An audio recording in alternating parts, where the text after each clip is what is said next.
آج کے جو مسلمان ہیں ان کو دیکھ کر تو ہمیں اسلام کی طرف اسلام کے بارے میں نفرت پیدا ہوتی ہے.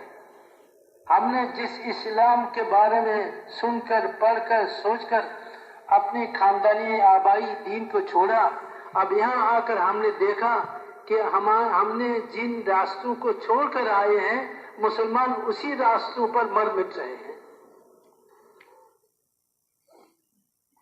اب تو ہمیں بڑی حسرت ہو رہی ہے کہ ہم نے اپنے آبائی مذہب کو چھوڑا، دین کو چھوڑا اسلام کے لیے، اور یہ مسلمان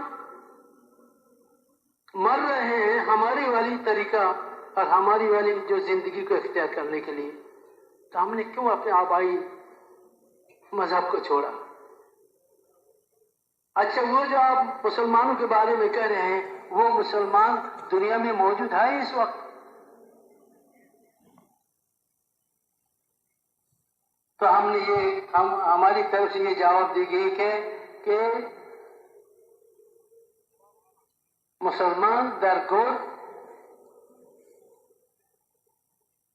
کہ مسلمان تو قبر میں چلے گئے، اور مسلمانی جو ہے وہ قرآن میں ہے، حدیث میں ہے، زندگیوں میں نہیں ہے.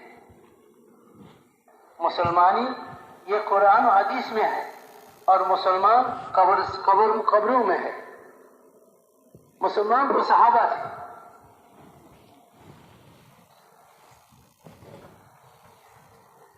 سو فیصد صحابہ مسلمان، 100% مسلمان تھے.